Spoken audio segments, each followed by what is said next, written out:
May 22nd, 2017, to order. Pledge of Allegiance. I pledge allegiance to the flag of the United States of America and to the republic for which it stands, one nation, under God, indivisible, with liberty and justice for all. Okay, roll call. Aye. Director Slater Carter. Present. Director Warren. Here. Director Penrose. Here. Director Boyd. Here. Director Going back for my down. Rauback. Here. And Director Blanchard. I went back for my down coat because it's so cold. Oh, We got good. the window Shut the door. That was just, we had. Yeah, he was just trying to air it out. We had a little ant spray thing going on. Special order of the day. Presentation of resolution to Jim Harvey for his years of service as a SAM director. I thought you would like to read it. Oh, thank you, yes. Since I wasn't here, my signatures are not on these. Somebody signed for you. Looks like you're ready. Close enough. Matthew Clark. 4. Okay, a resolution of the Board of Directors of the Sewer Authority Midcoast expressing its gratitude to and appreciation of Jim Harvey for his years of service as a director. Whereas, where's Jim?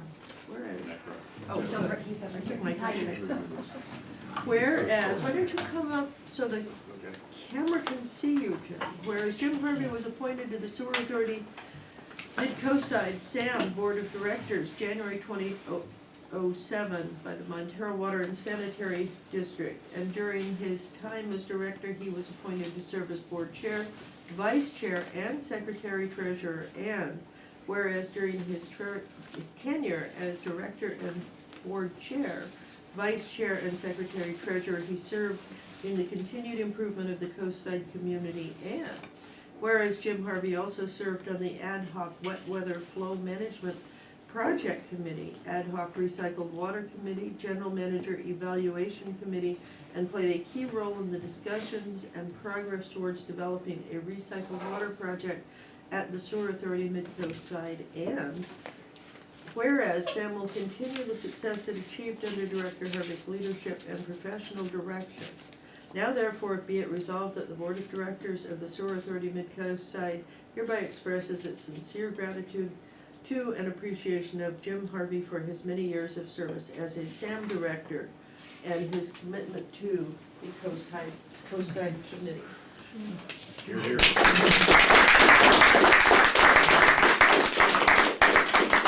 Steve. Thank you very much. Thank you. Thank you for that. I really appreciate that. It was great working with you guys, and this is a great district. And, appreciate that. And since you're an alternate to the board, you can still be up there. Okay. All right. Thank you It's very our much. pleasure. Thank you, Jim. Thank you. You're putting on Oh, I was gonna say, take the next one. as long as I'm here. Yes. You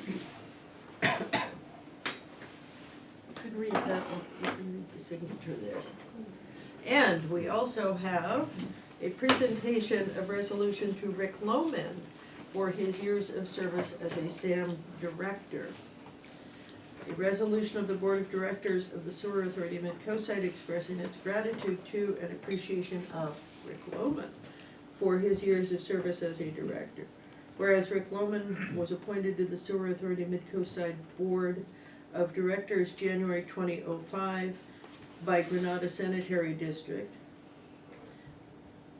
now Granada Community Services District, and during his time as director, he was appointed to serve as board chair, vice chair, and secretary treasurer. And whereas during his tenure as director, board chair, vice chair, and secretary treasurer, he served in the continued improvement of the coastside community. And whereas Rick Lohman also served on the ad hoc wet weather flow management project committee and the ad hoc recycled water committee, and played a key role in the discussions in progress towards developing a recycled water project at the Sewer Authority Midcoast site, and whereas Sam will continue the success it achieved under Director Lohman's leadership and professional direction.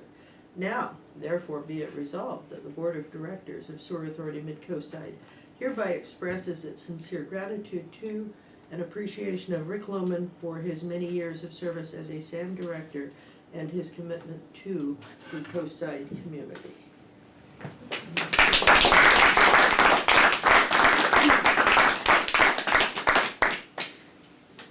And thank you, Rick. And thank you very much. We If I can appreciate say a that. few things real quick. Oh, sure. Some of this is a repeat from Granada, so the Granada people can go to sleep for a little while. But I just want to say, over the many, many years in different places I've been doing this, I've always been on the giving of the whereases side for all the people who have been leaving all these agencies for so long.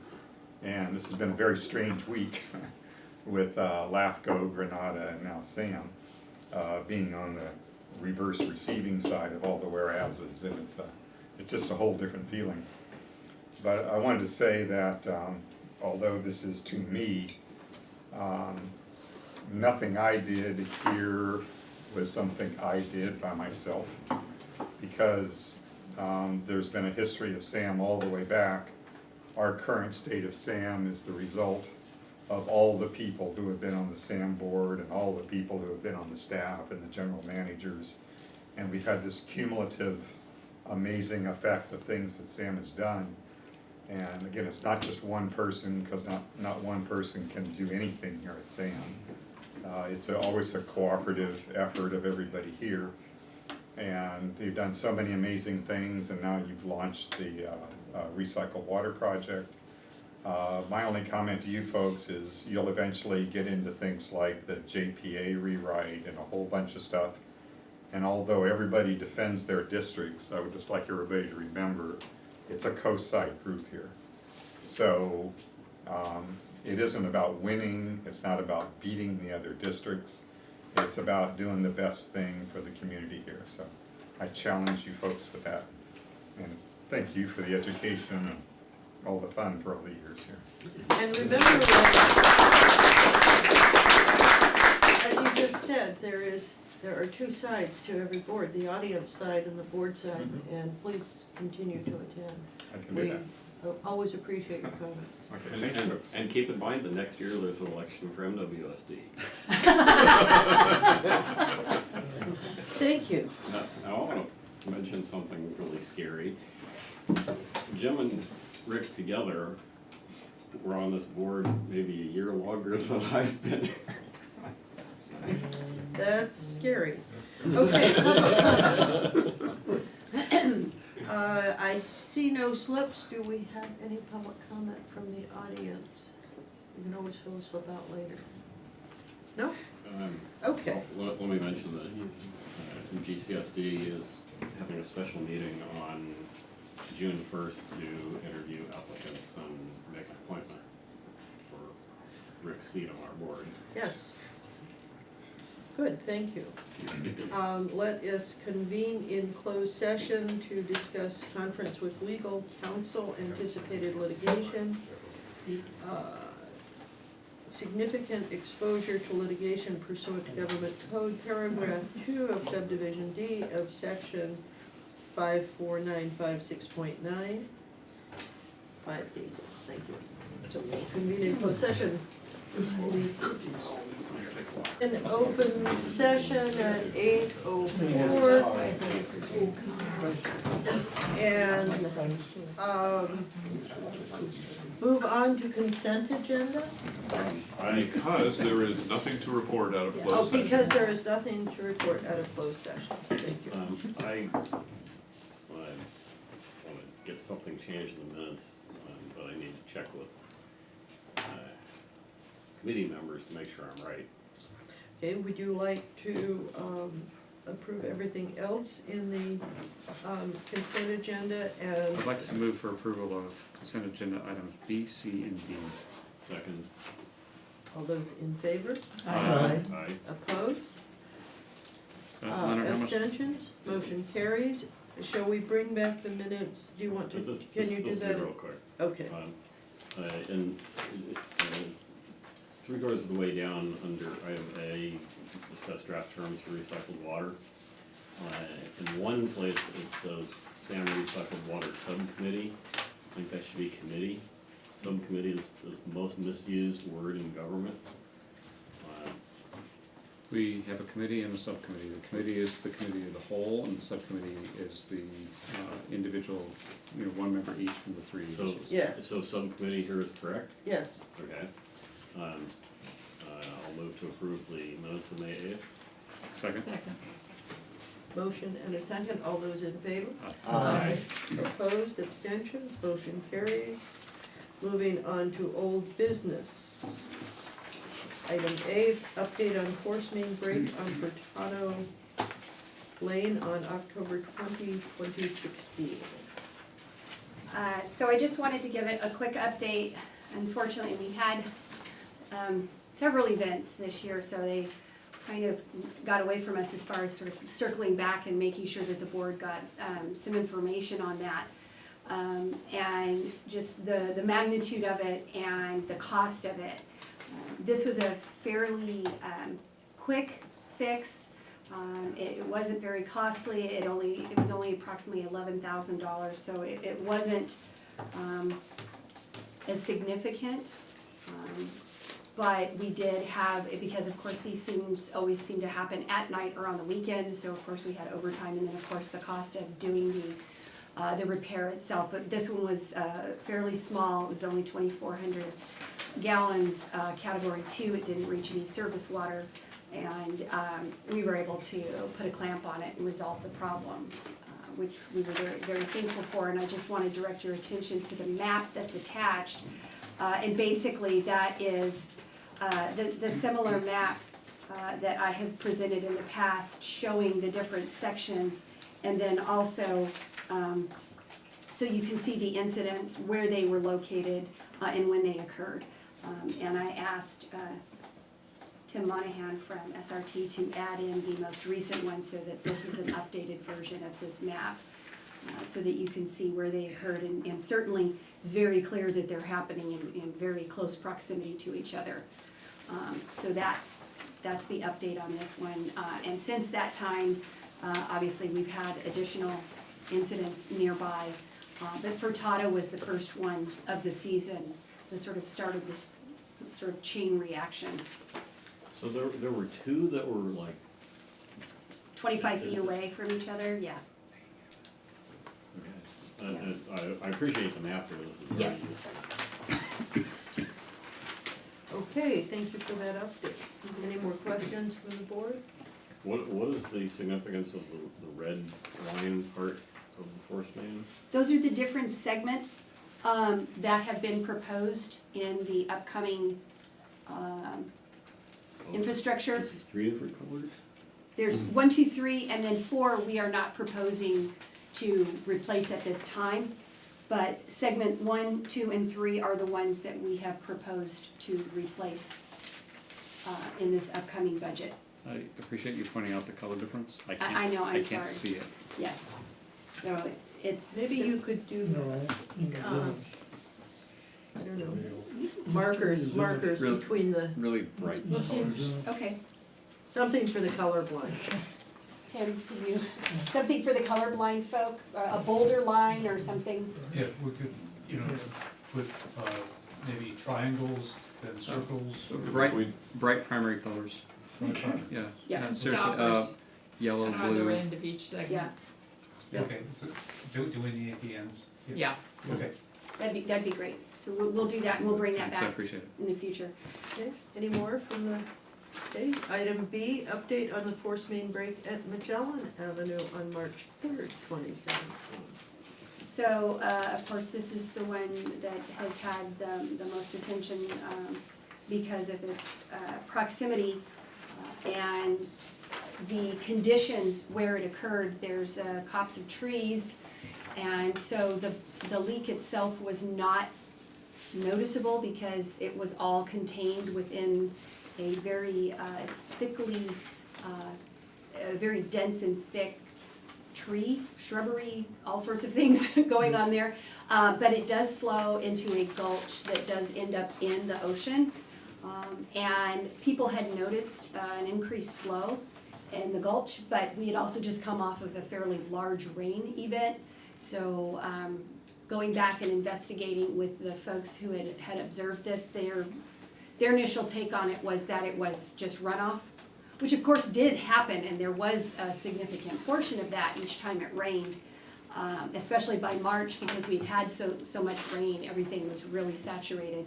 But staff identified that it definitely was sewer water that was running off, and so once staff was able to locate where it was coming from, we had some difficulty getting into the area, but once we did, and being able to identify the issue, it appeared to be over 500,000 gallons because of the estimated duration and because of the size of the hole, which was, the contractor was able to put his hand up into the pipe.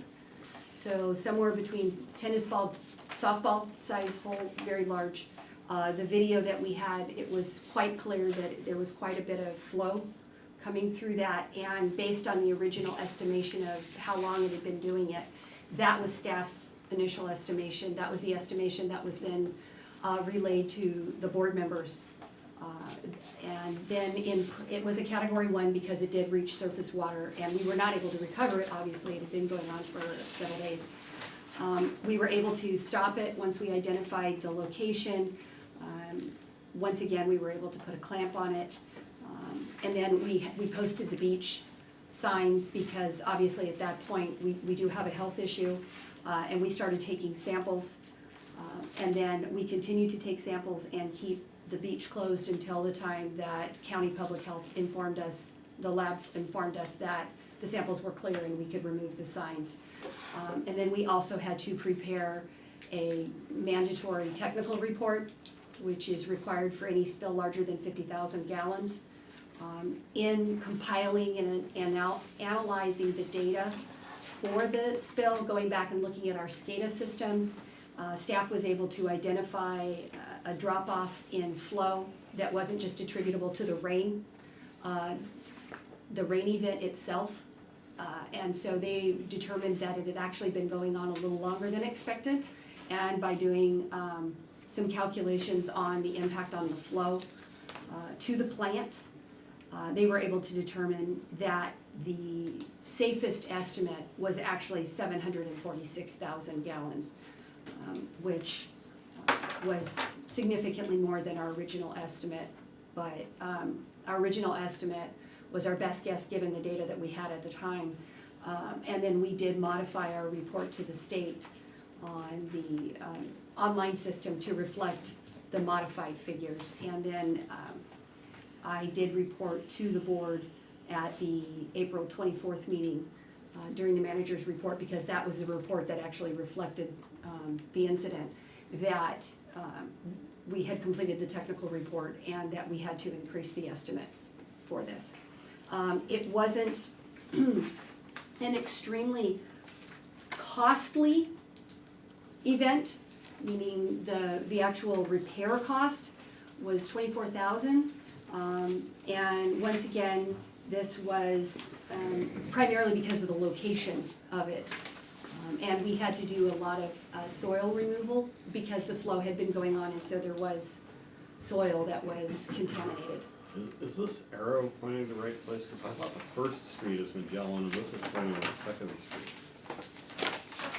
On the map, Yeah. And you mentioned a gulch. Are you talking about the Ephemeral stream that's right on the edge of Murata Surf? Tim? Yeah. Yeah, that's an ephemeral stream. It's not a Oh, gulch. okay. It's on. It doesn't have a name. It's on some, that's true, it doesn't have a name, but it's on some coastal commission maps as a blue line stream. Even though Okay. it's ephemeral, it takes heavy rain before you see any water in it. Yeah, Yeah. and we were seeing water long before this incident, just because everything had saturated, which is why the members of the public that we did speak to after the incident for the technical report did not notice anything unusual because there had been so much flow going through there, because by March we had had so many rain events. It didn't all of a sudden jump out like, why all of a sudden is there water flowing here? It had been flowing for some time. Yeah, on the east side of the highway, it's virtually always dry. On the west side, it's typically a trickle. Yeah, and it had been flowing actually quite a bit. That was not all due to us. That was definitely due to the saturation of the soil by that point in time. But unfortunately, that made it more difficult for us to identify and for other people to notice that there was a spill, because there was so much runoff. So it was in the willows. That was where the incident, the pipe break was in the willows. Yeah. And so it's not anywhere where anybody normally walks their dog or anything, so no one would have noticed that something was going on. It went into the ground, and of course, you wouldn't see it because it was underground, and it wasn't easily identifiable as what it was, except for to people who sort of know what to look for. It occurs to me that Sam's gonna need to coordinate with the county, because the county is inching forward on building the parallel trail there, and Yes. we sort of insisted it had to be on the east side, which means they'll be cutting back the willows a little bit. Yes, and I've already, actually, I was at the MCC. But you need to make sure they don't build the trail on top of the easement. Yes, no, and actually, we had gone out and done the USA marking, and the surveyors were out there, and I actually spoke a couple weeks ago at MCC, and they actually had a representative from the county speaking about it, and at this point in time, it looks like it will be late 2018 or 2019 before they even have any construction, because they're still looking for funding. So if we are doing sections, we certainly should keep that timeline in mind. But if we are proceeding, at least based on the discussions that we've had, we should be ahead of any of the construction that they do. And they are very aware that our pipeline is there. Yeah, because you don't want them to build a parallel trail on top of it, and then if we have to go fix it 10 years from now, after No, they go we through the trail. will probably, we should be involved in the planning process. Yes. Let's move I on to have the, a question. oh, Scott. Do you see any opportunity, given what you've learned from the analysis of the SCADA, to maybe be able to alert should a situation like this happen again? You know, I was wondering about that. I don't need an answer right now, but it does, if we're able to go back and look at the SCADA, perhaps we can flip that around and turn that into an opportunity to alarm. I think just looking, you want? I think it's something to think about. Yeah, just looking at the data on a day-to-day like we do usually, it wasn't until I strung together a couple of weeks worth of data, Yeah. which I don't do every day. So that's kind of why we didn't really see it until I gathered all the data together. So you I were said looking at if you just look at it on a 24, you look at it and you kind of look at trends and stuff, yeah, it looks pretty normal, and you go about your business once you pull everything together. Well, if there's an opportunity. Yeah. Yes. Plus, we also had rain during that time, and there was a lot of saturation, so we couldn't really predict what was going on. That's a good point, the INI from various places would tend to hide that. Yeah, it was Okay, update on force main break at Arroyo de Medio on April 2nd. Yes, so almost exactly a month after the other one, we had another break. This was originally called Furtado 2, because it was so close to the October event. But once we recognized that the break was literally almost right at the creek level, that's when we started calling it that it was the creek, to differentiate it from the previous Furtado situation. This is the one where if you look carefully when you drive by, you see blue pipe in a Yep. couple of places? Yep, and that was because after identifying where the break had occurred and after fixing the first leak, and it was difficult to tell if the water that was leaking in was just creek water. It also appeared that it was still leaking from the pipe but farther under the creek, that to be cautious and to protect the creek, we went for the bypass. We had the emergency meeting here with the board to talk about that. The one thing that has been stressed to us by both Caltrans and the county is they want this temporary fix to be very temporary.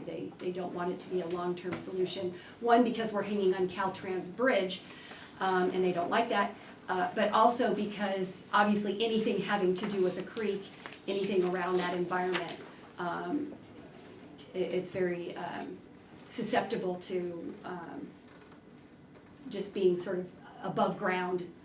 And of course, that makes your pipe more fragile, because it's, people can get to it, and whether it's by accident or on purpose, it doesn't matter, it's just a much more fragile situation. And so because of that, certainly that is a very high priority segment to look at, coming up with a solution, but unfortunately it is also the most difficult because of all of the environmental issues that we have to address because of the creek. So far, that was the most expensive, even though it was not actually a large spill. It was, again, a Category 1 because it did reach surface waters. But the actual estimation of 15,000 gallons, it was not as large as, say, Magellan, but it was the most expensive because of the way we couldn't just clamp it and be done with it. We had to do the bypass. And so far, I haven't confirmed that we have received all of the invoices, but for what we have received so far, it's $184,000. And obviously, at the time, once we do the replacement, we will have to remove the pipe, so there will be some cost associated with the temporary bypass for that point. So where this pipe goes under the creek, it's not in casing? Because when we ran the Naples Beach line out, I forget, Washington or Roosevelt, to connect with the IPS, we had to do jack and bore and put in a casing so that if the pipe has to be replaced, we're gonna have to pull the pipe out and put a new pipe in the casing. But this under the creek doesn't have that technology? It does. Well, it does. The pipe under, the existing pipe goes under the creek, and it's in a 26-inch diameter casing. Okay. But the problem, the leak that occurred there is actually inside the casing, so we couldn't get to it. But can't you pull out the whole segment of pipe and replace the whole thing in the casing? We'd have to dig pits on either side. Right. And on the south side of the creek, it's 18 feet deep. Yeah. Yeah, and so it certainly, at that time, as we discussed at the emergency meeting, we had another rain event coming in just a few days, and so we were holding the flow at Portola and Montera to give us time, and keeping just the smallest pump at Portola, and then using A1 septic to pump out the hole to keep from having a further spill. We would not have had the time, especially with the upcoming rain event, to do that kind of a replacement. So it really was a temporary bypass, was the quickest option, even with all of the Caltrans issues and everything.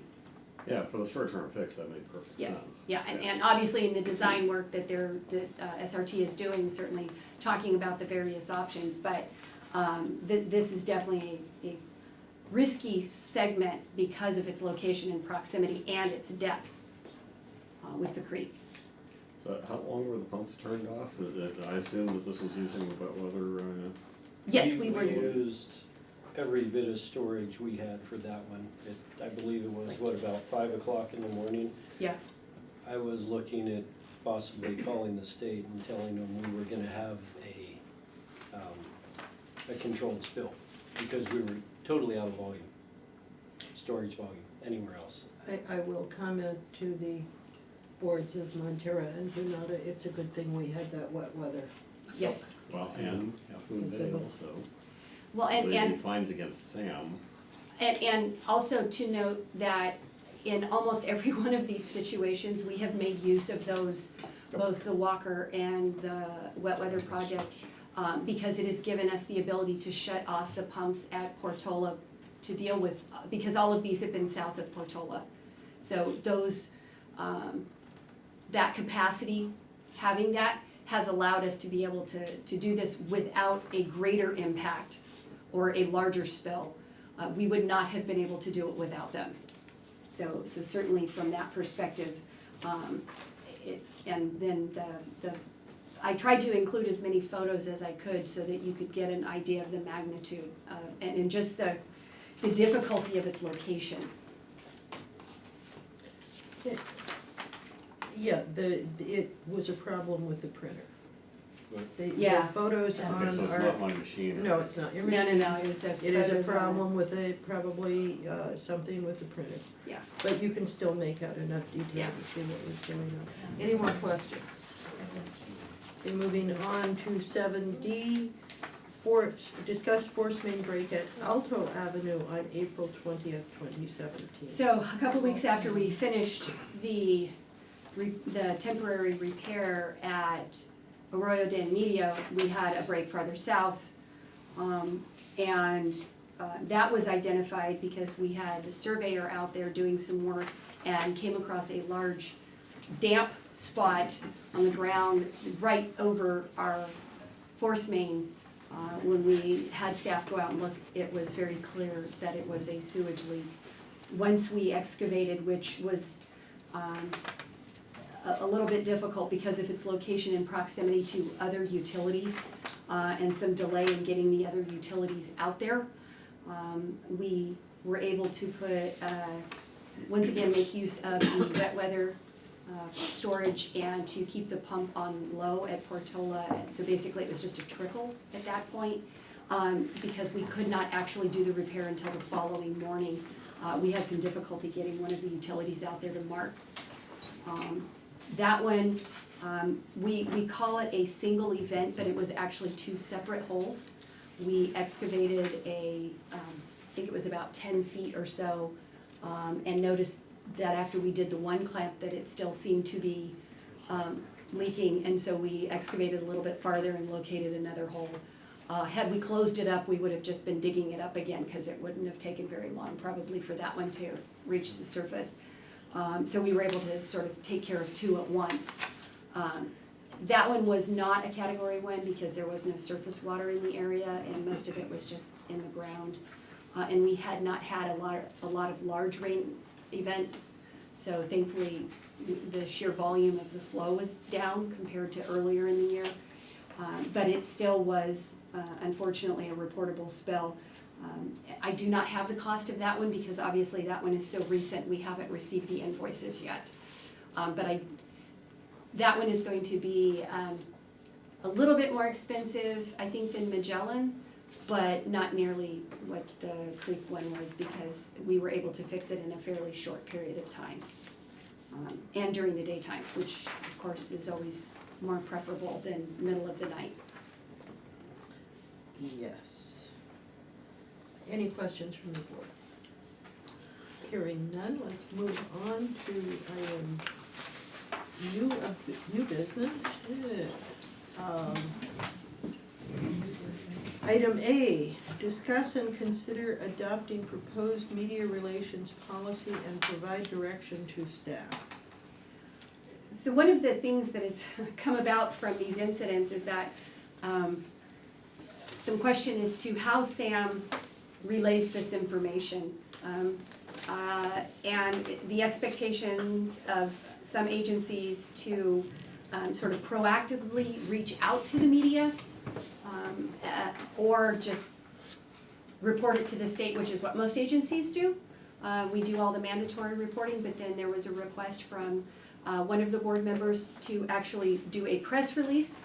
SAM doesn't really have a policy with regards to proactively doing that. We also have the SAM website policy, which is very specific about how items get added to the website. That was actually a request as well, as not only a press release, but posting information about the spills on the SAM website. And so my recommendation was to bring this to the board, to have this discussion about the board's direction on. My hope is we don't have these events going forward, and I never have to do this, but should something happen that is not announcing an event or something like that, which, you know, normally we would do a press release if we were having an open house or something, but more along the lines of these spills or something else that might happen, to get direction from the board about how you would want the manager to handle it, because sometimes, it always seems to be that these events occur in between board meetings. And if we want to be proactive and put the information out there, it doesn't always make sense to wait until a board meeting or to call a special board meeting to get permission to do this.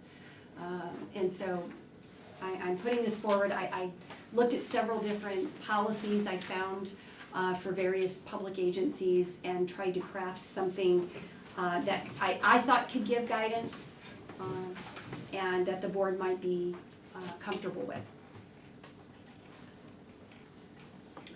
Comments? Leonard? Do you have a feel for what fraction of sewer agencies issue press releases on spills? Well, the draft press release that I did, so you could sort of see what one might look like, actually did not come from the Bay Area. It actually was a Southern California agency, and it was the only one I could find on sewage spills specific. Okay, so the takeaway I'm gonna get from that is it's typically not done. No, that is true. And I actually went to the East Bay Mud, no, picking on them, but they did have a fairly large spill during the storm events in January. And so I thought, well, if somebody's going to do it, that might be the one that did. And I could not find anything on their website about a press release or even the spill. It actually was in the newspaper and on the news, but that came from a report that was done by the Regional Water Board, not the agency. Okay, so my comment to the board is, unless the majority of the board thinks we ought to do press releases for it, I think we ought to have a page on the website for it and leave it at that. I mean, clearly we have to post when there's contaminated beach. I mean, that's just a requirement, and we do that anyway, and we're quick to do that. That gets it to the people who are most directly affected, people who might want to enjoy that area. I'm not particularly inclined to put out press releases, nobody else is doing that. I don't know how much that helps. I think it leads to an impression that people read it in our press release, and then they look for other press releases and they say, oh, Sam's the only one having sewer spills. Well, that's an interesting point. Yeah. And We have a lot of company, unfortunately, but it's not something, I mean, our job is to get it, to prevent it from happening. Should it happen, get it fixed, and if there's contamination that people need to know about, to post it properly. Exactly. And I think doing what is mandated by the state and the regulatory agencies is meeting our responsibility. And I am concerned about the unanticipated consequences of this kind of well-intentioned outreach, but no good deed goes unpunished. Right. Do the signs, when we post the beach, do the signs say sewer authority with a phone number? It's county health, it's county health. It's Yeah. county health. Yeah, County. it's the county's notification requirements. Right, it's county health. So we're working with county health. Yeah, and that's part of the reporting requirements. Right. I mean, one of the things we could do is add a link on our, we have all the links and stuff to various agencies, but I could just make sure that there's a link to the CWIC site. So if people are interested to see how things get reported, that link would be there. Right. It would just be a general link to that, the CWIC's map. Is that site easy enough for a casual member of the public to navigate and find? It's a public location, yeah. I mean, can somebody who's not particularly familiar with it, click on the link off the SAM website, get there and figure out where to go to? Well, actually, I would get the link directly to the map, so it would just populate the map, which has all of the different symbols and explanations right on it. Yeah, no, if you are starting from the very front page of it, no, it is not easy, but if I can get it to link directly to the map, then I believe then it's pretty self-explanatory. Sounds reasonable to me. And board, what about this draft media relations policy? Um, I don't have a problem with having the policy in place. That doesn't mean that we have to start issuing press releases. No, there are specific elements to the policy, and I think the policy is good. Should we refer this to the outreach committee? Sure. For further work is, Sure. No, I I have think- no issue with the media policy. I do have a couple of questions about the proposed press release, if that is gonna Well, actually before happen. we get to that. I don't think it's proposed, I think, Okay. I mean, if I understood what you're saying, it's, were we to go about doing things, it might look like this. Yes. But I don't hear any of us Okay. being excited about putting it. Yeah, All no, right. this was done as a, what would it look like if we did one? This is the Okay. example that I was able to find. So this is, if I understand, this is Beverly trying to be responsive to the request, so we have something to consider. Yes, there's no point in waiting. yes. Good, well, so we will redirect the media relations policy to, the outreach committee, and That's Deborah and who else?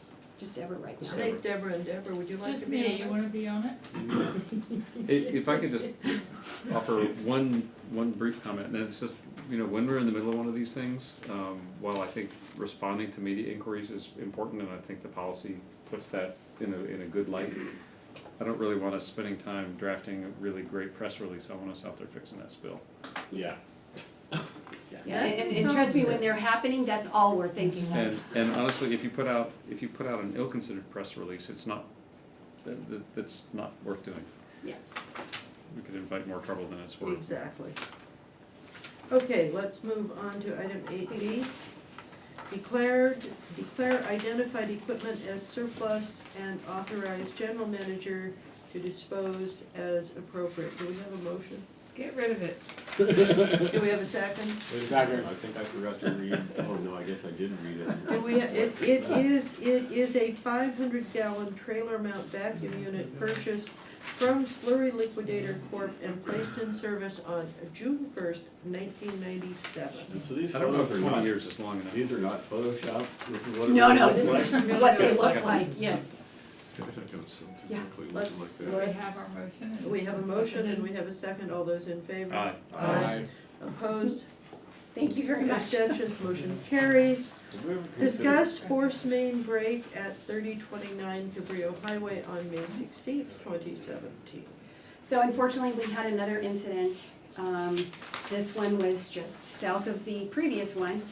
And once again, I don't know the cost because it just happened, so we haven't received those invoices. The difficulty was, once again, because of the location, lots of utility lines in the area, so there was some waiting time to get the USA markings out there. And so we turned off the larger pumps at Portola, kept the smaller pump on, so that it was a lot less flow and stress on the pipe, and then started working on it the following morning. It was a relatively small spill, because there wasn't a lot of flow. A lot of the water that you're seeing is groundwater. That's a fairly saturated area. It was a Category 3 spill. It did not reach any surface waters, and we're estimating 200 gallons, so it was fairly small. And because of where we were able to contain it, we were able to have A1 Septic come and remove most of the water that was there.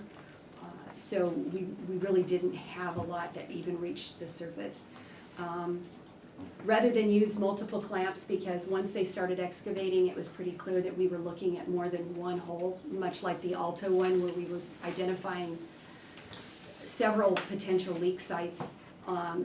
The recommendation was to just excavate to the points that we could verify that there were leaks and then replace the pipe.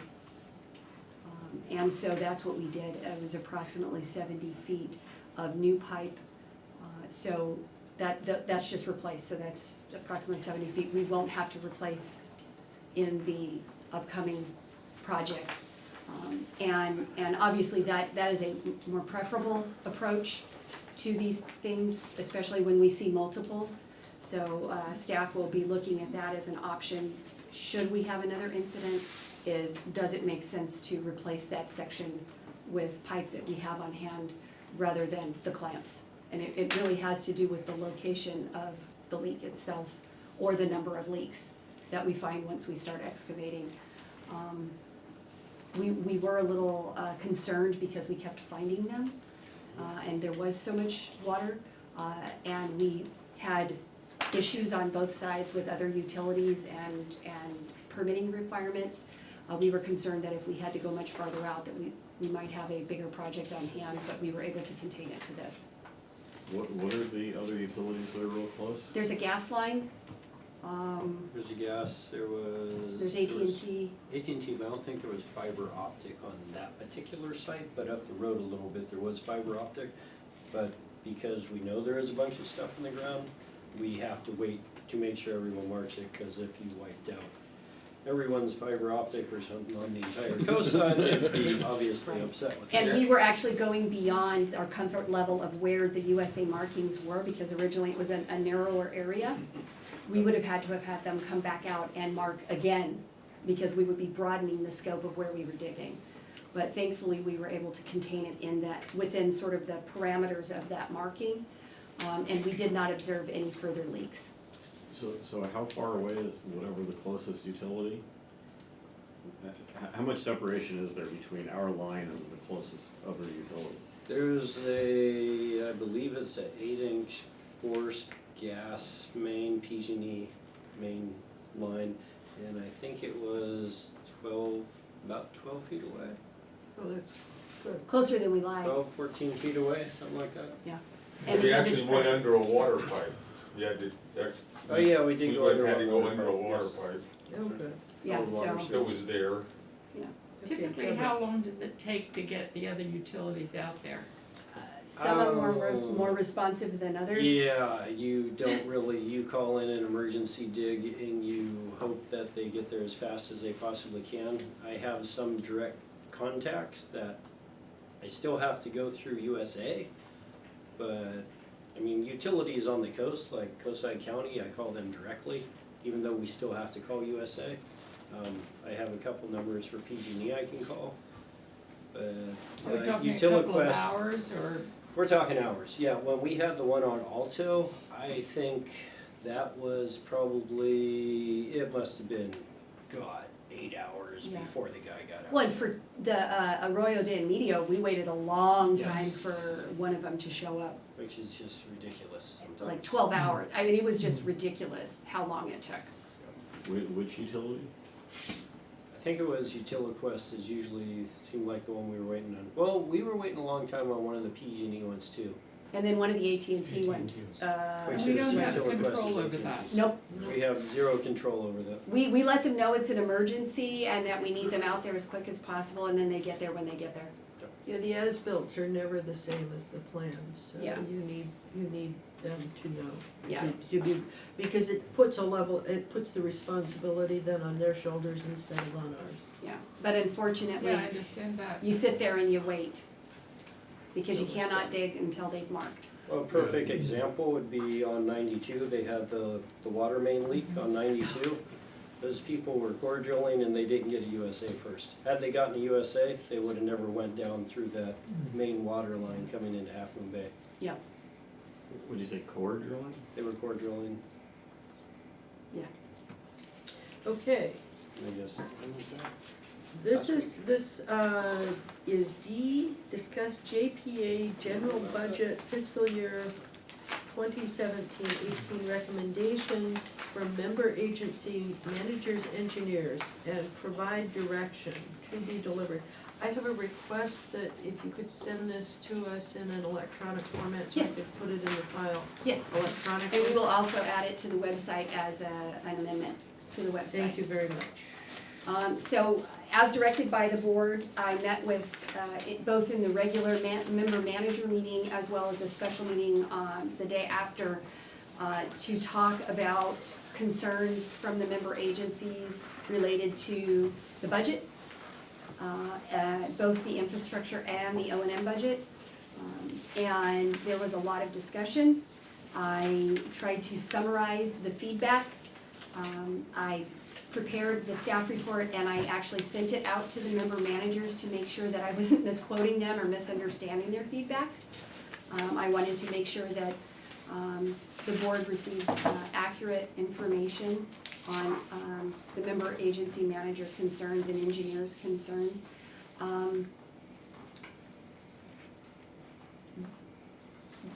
Obviously, the biggest concern is just the sheer dollar amount of the budget. It's double its normal size, and that's almost all due to the infrastructure plan and the projects that were identified.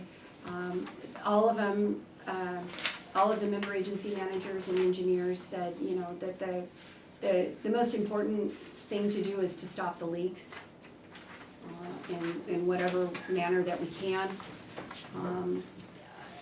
They also asked that we prepare an IPS map from north to south, showing all the segments, any segments that have been replaced, and then also assessing risk of segments so that we can have a planned replacement over 12 to 15 years to spread that cost out so that the member agencies can start planning for that rather than sort of reacting when situations occur. They wanted a 65% design plan for the fixed recommendations for the 3 segments that we've already requested.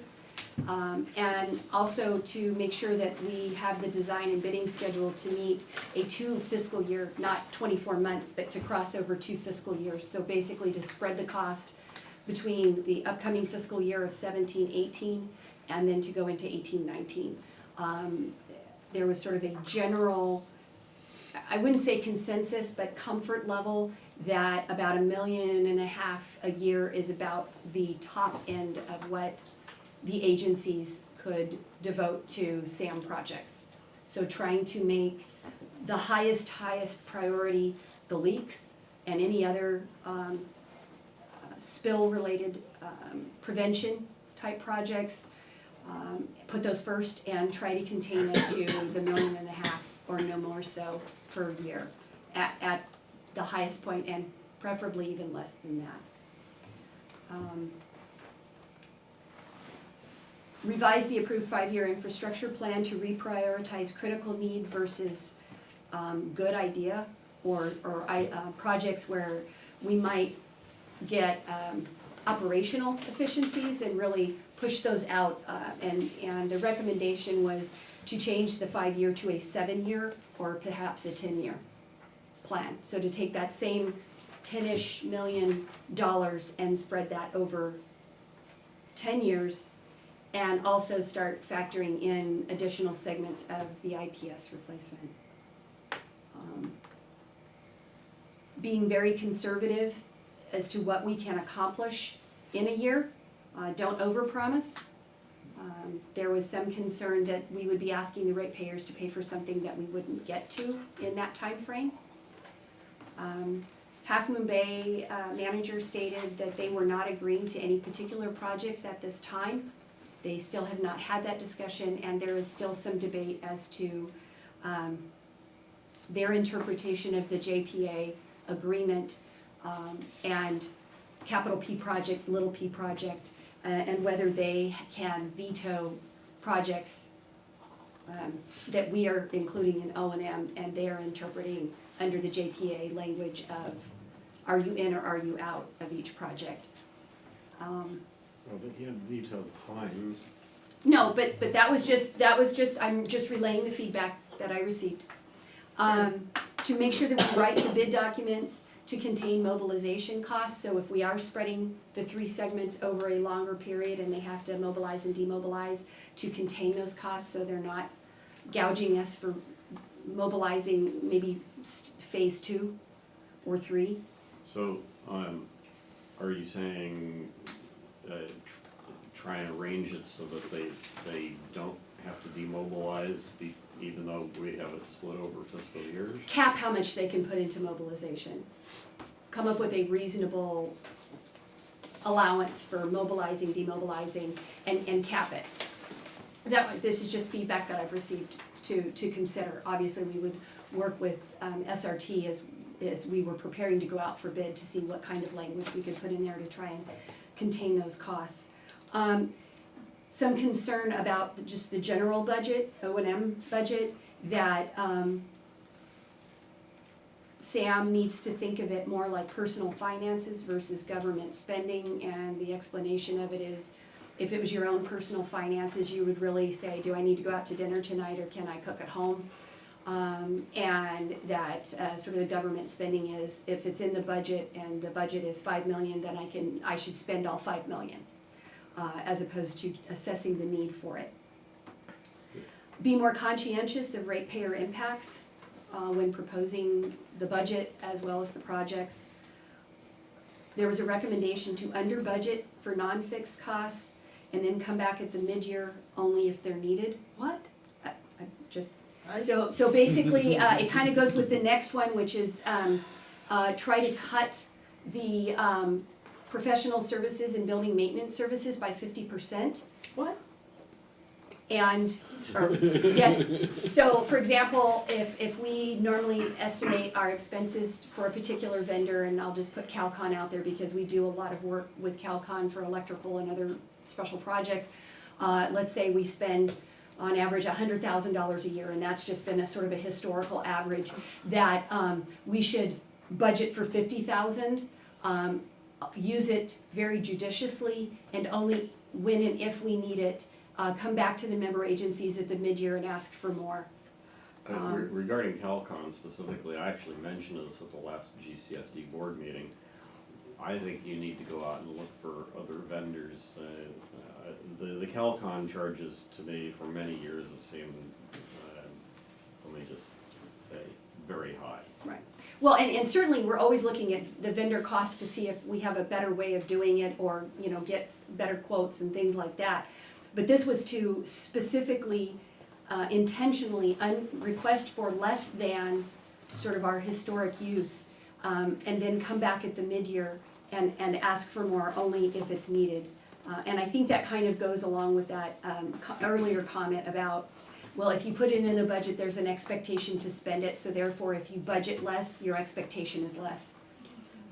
So the key budget areas to really look at, there was an understanding that some costs are fixed, things like chemicals and utility costs like PG&E and things like that. Staffing to some degree is, if you're gonna have this many staff, that's sort of a set cost, but that there's things like contract services and decision points where you could say, okay, we will hold off doing X, we don't need to do it right now. There were some two budget lines that they recommended eliminating altogether. One of them was the vehicle replacement funding in the contract collection services. There was some concern about whether or not Half Moon Bay and or in the other agencies would be participating going forward. So we should not buy any more capital equipment. In other words, don't replace a truck. And we shouldn't set aside funds to do so. And then also equipment. For example, there is a replacement truck. The operator truck is rusting out, and we really need to replace it. It's some question as to its drivability on the road with the quality of rust that's taking place. There was very little support for doing that, and to continue to hold off on replacing those types of things. Again, as I said, no new equipment for contract collection services because of that uncertainty. We need to evaluate the number of staff in each position. There's still some belief that SAM is overstaffed, as directed by the board.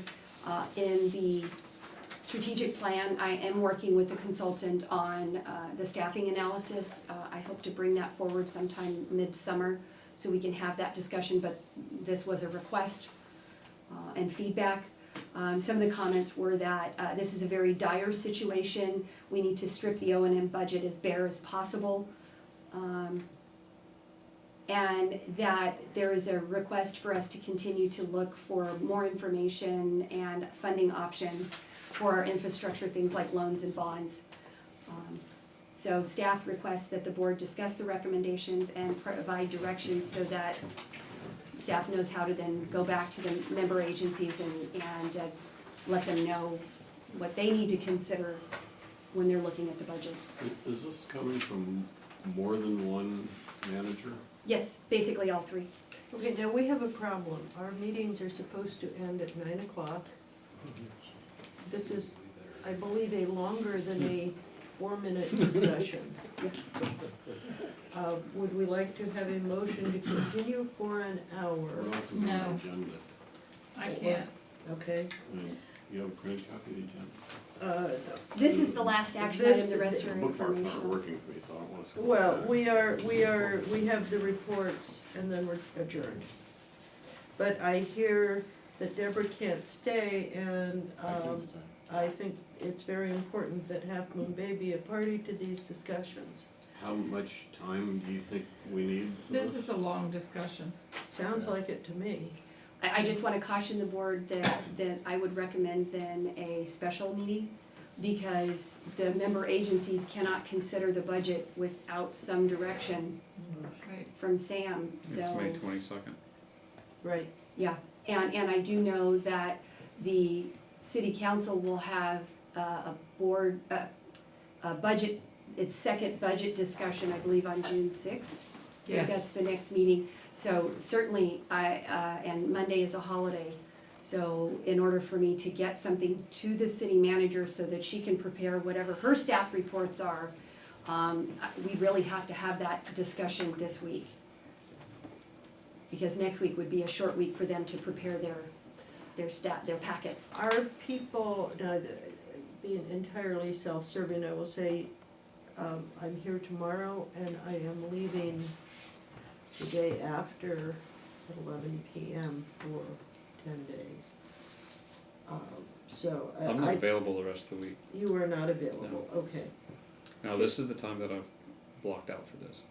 And why does it have to be done by this week?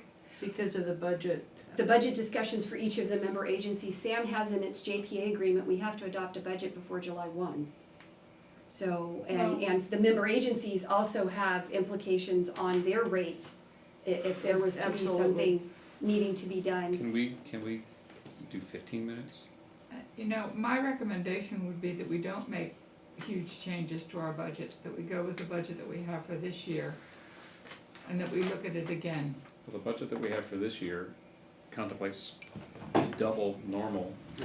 Well, It would- last year then. I think we need to go with a budget that is very conservative until we have these discussions. And I can't do that in 15 minutes, I can't even do it in an hour.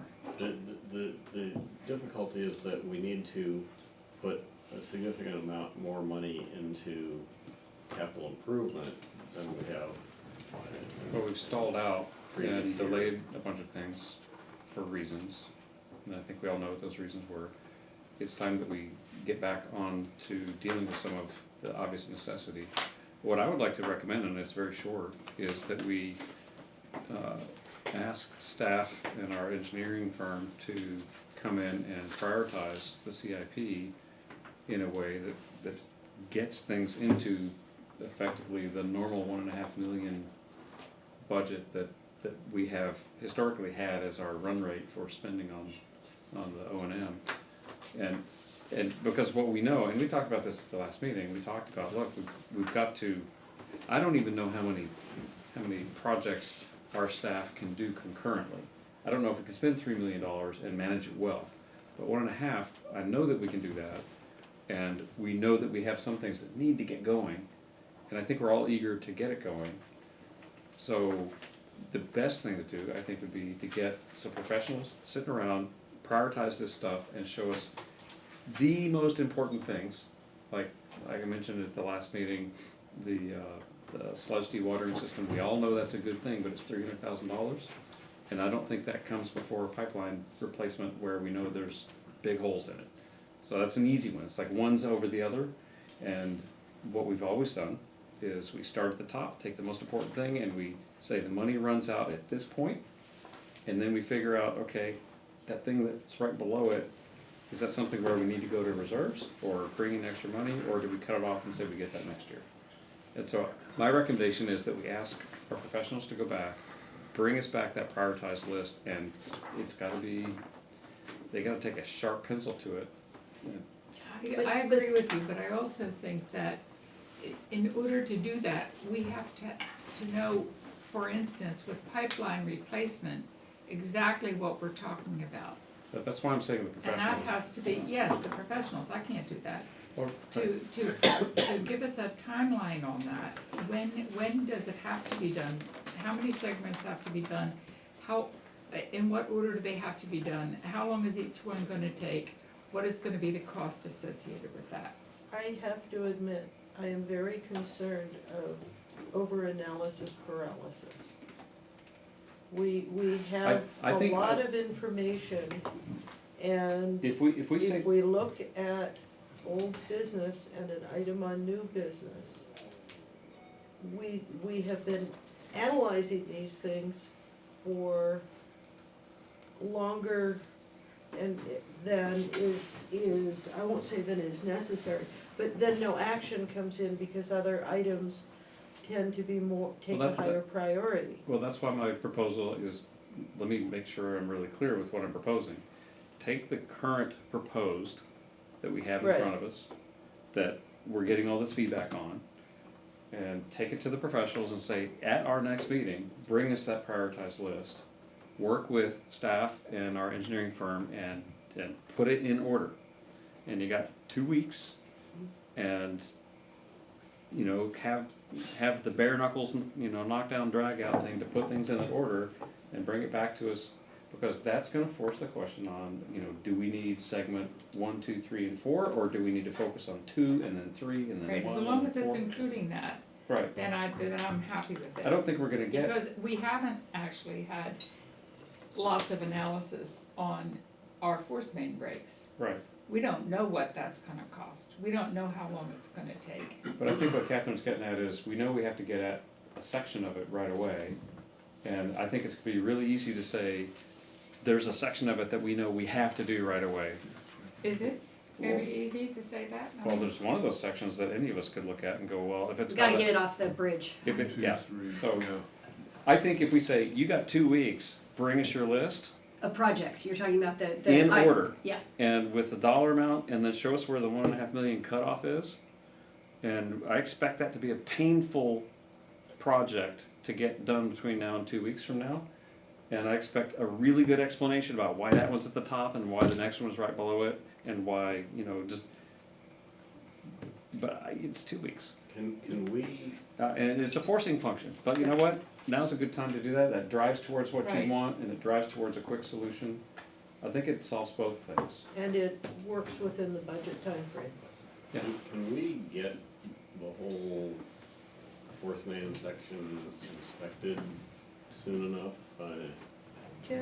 Kim's, this was a question that was asked about, can we use a pig or some other mechanism to inspect those 3 segments to identify, I guess, the sub-segments where we could look at smaller chunks that, like we just did the replacement of that 70 feet or so. Is there any way we can analyze those 3 segments to determine exactly which pieces have to be replaced? I'd recommend against that. Respectfully, I think the methods that are available now for analyzing pipes, they're either a device that gets sent down the pipe and it's tethered, and so communications goes up to a van and they can send a device down and do ultrasonic testing, or they use different methods to analyze the thickness of the remaining metal on the pipe. The problem with it is, we have pressurized pipe. Usually these devices are propelled by the water in the pipeline, so if it was a water transmission main, that'd be great. You open up a fire hydrant and the device moves along. But in our case, it's a pressurized pipe, and so we can't have a tethered device. They have untethered devices that they launch into pipes, and the data comes back, after they retrieve the device, they, can download data from it. But that is coming out of the oil and gas industry. It's not very practical for our use. I've had poor success with this on analyzing other force mains for other clients, and I would not recommend that here. In the broader picture, we have a tremendous amount of data from the different breaks that have occurred over the years. When we put in the bypass faults, we took out pieces of pipe, some of them are outside the room, and so we know that the entire pipeline is suffering the same deterioration. And so respectfully, I don't think analyzing it or spending several $100,000 and getting special equipment out there and that can only be interpreted by specialists to study these types of pipes. Do you have a sense of the order in which you might tackle the different segments? The first three segments. So of course, the one that's going under Medio Creek, that is our highest priority, getting that pipeline off the guardrail. Obviously, we want to get in there first. The next section would be just to the north in the area that we're calling the Willows, near the Magellan break.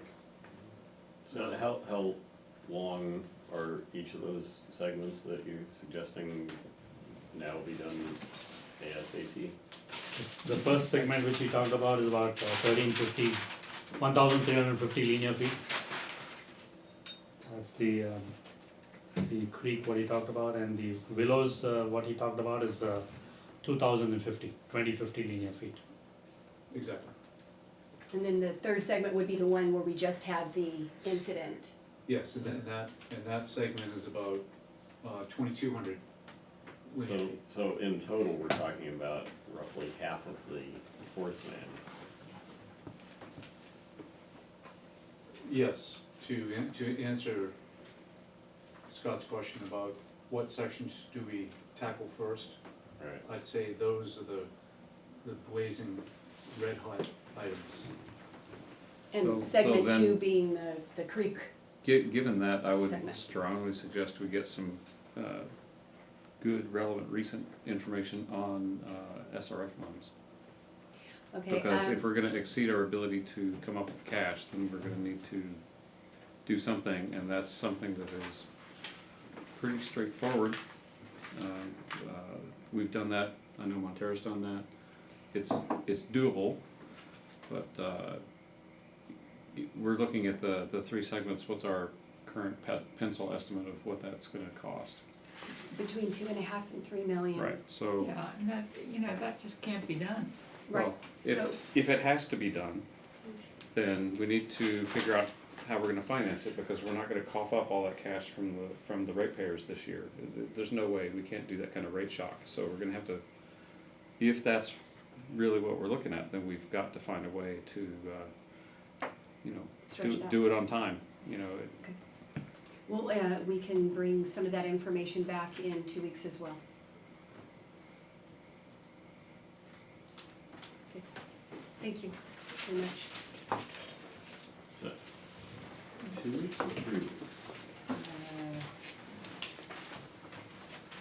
I think it's 3 weeks. Is it 3 weeks? Yeah, this is that sort of lag, that's about 3 weeks. Which is after the It's after city the council has nominally passed the budget. Correct. Yeah, because I believe that's June 6th. Well, that's the workshop, I don't know if it'll, yeah. Adopted the SAM budget, not the city budget. Approved the SAM budget. Yeah. Yeah. Well, I don't know because I don't know what's on that agenda. I just know that from watching last week's council meeting that there was a request to have further discussions about the budget at the next meeting, which is June 6th, whether or not it gets approved. There's actually We have a going to be a budget- meeting June 1st, Oh, June Budget 1st. study a session. workshop. That's what it is, yes. And then June 6th is the meeting at which the budget is presented and essentially Approved or, approved. okay. So yes, it would be after that, because our meeting wouldn't be until the following week. Okay, well, I would suggest, since it's 9:10 and we have not extended the meeting, is there anything terribly important in any of the reports? We have the written manager's report. Hearing nothing, we have our attachment for the agenda, future agenda items. I move that we adjourn. I'll second that. Aye. All those in favor, leave. Right. Can